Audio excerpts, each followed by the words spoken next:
In this video I will be discussing the evaluation question number 4, which is how did you use media technologies in the construction and research planning and evaluation stages.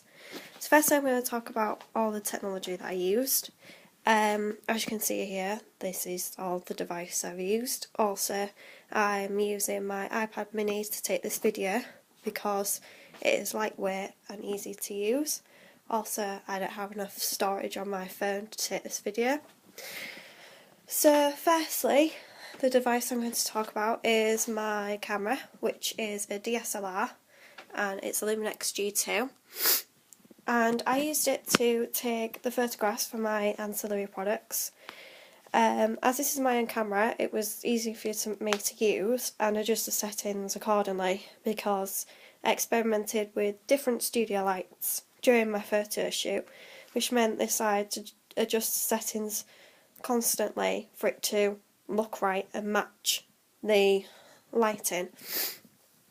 This was to make sure that the aperture and the shutter speed was on the right setting. So for some of my images I had the shutter speed on 1/8 of a second, and for some was 1/20 of a second, with the aperture on about 4.9 to 7.6 with the ISO on automatic.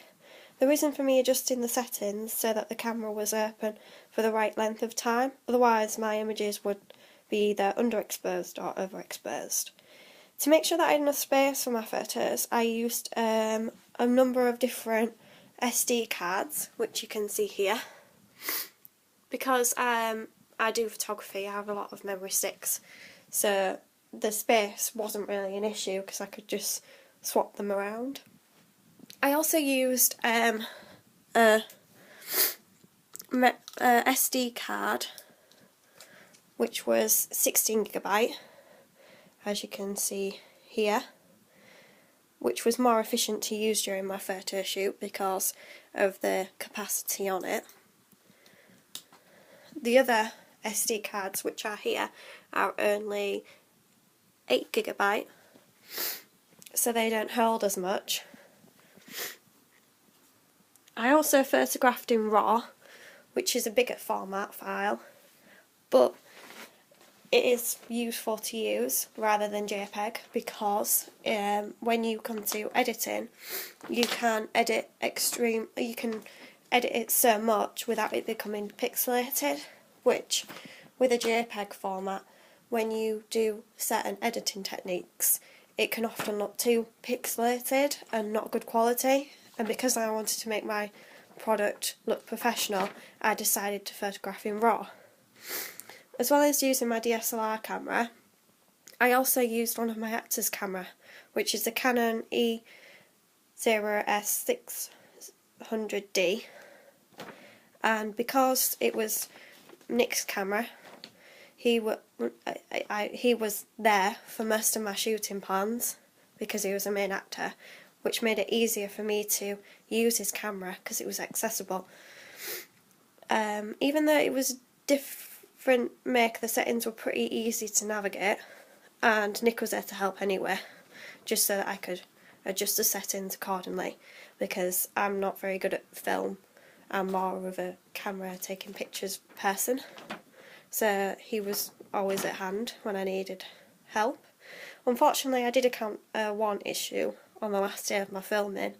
That was that Nick's camera had been reformatted the day before, and he needed to put the settings back onto his camera. So when I came to use it, I couldn't change the settings myself. I had to point the camera down at the floor so that it would manually adjust itself, and then I would take the video footage that I needed. So unfortunately all my clips appeared very dark.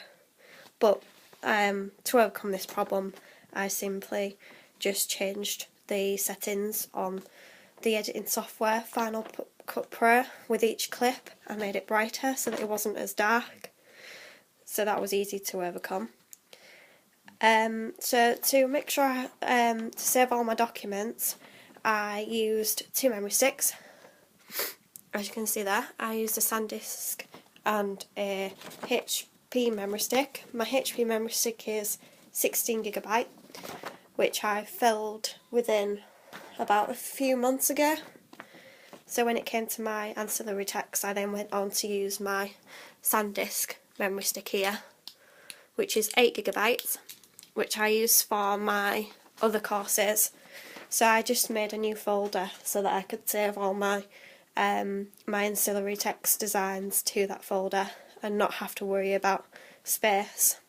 I also used my 1TB hard drive, which I got a couple of years ago, to store all my work onto it so I wouldn't lose it. So I just backed up everything that was on those memory sticks in case there was an issue or corruption with my memory stick. I would then have a copy on my hard drive so it wouldn't be much of an issue. So within the last few weeks I have recently got a new laptop, and that was because my old laptop was too old.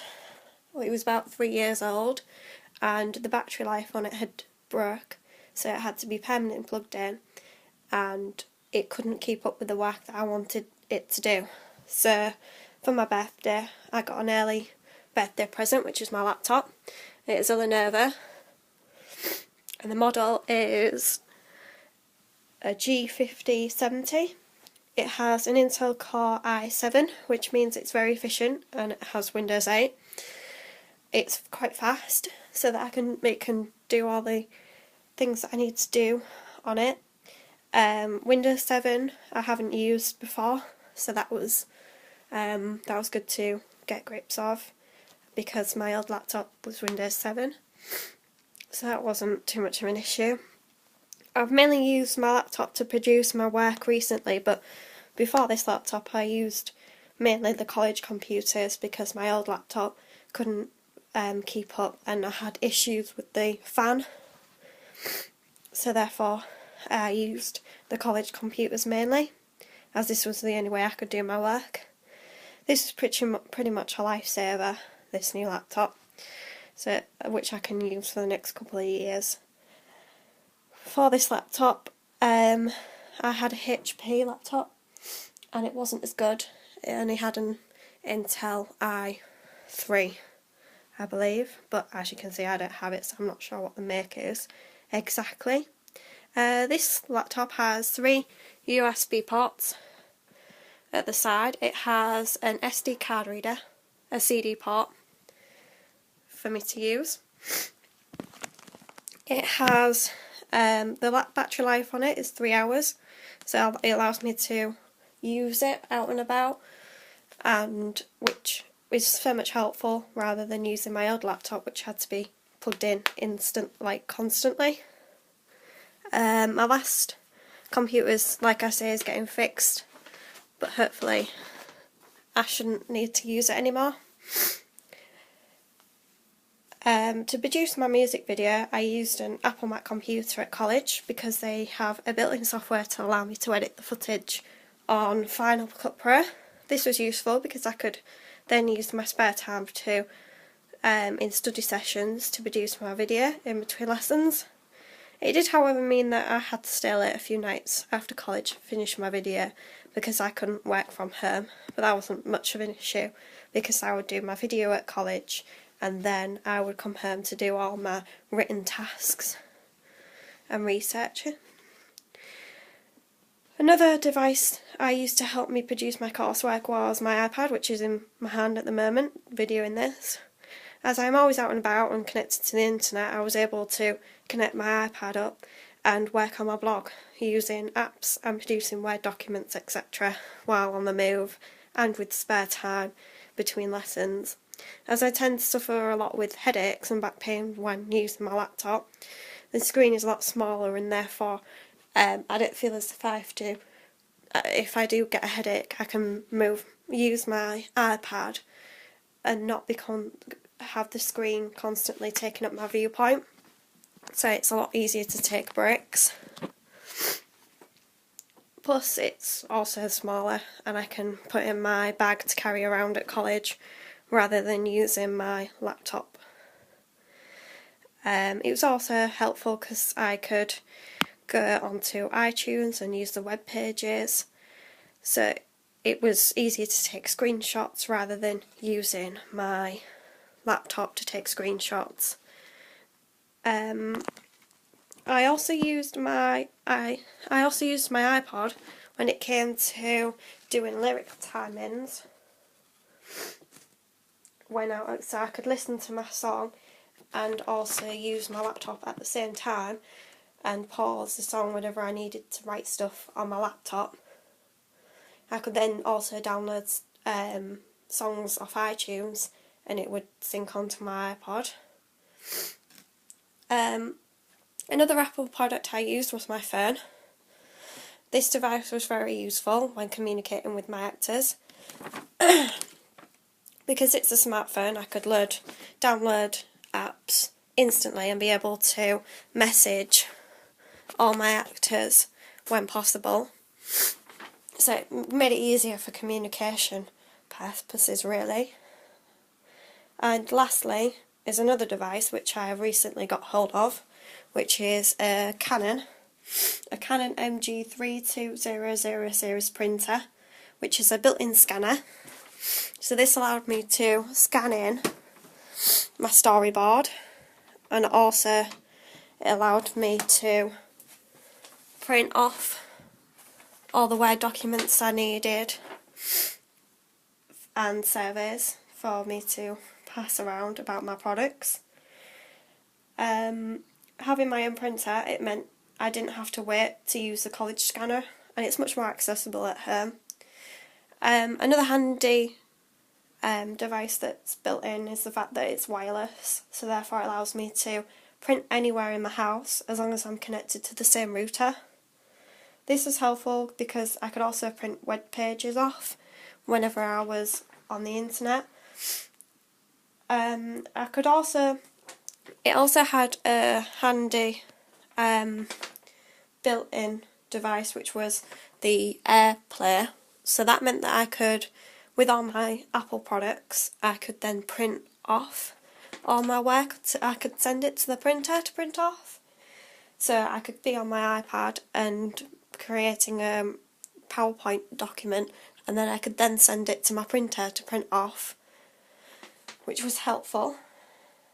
And that's mainly all my devices that I used. I also have all of the chargers. That's my Luminex charger, and this is my device to connect my camera to my old laptop because it didn't have an SD card reader, so I would then have to make sure that my camera was charged and plug it into my laptop so that I could view the photographs that I'd taken. This is a charger for my Lenovo laptop, and those are the devices that I used.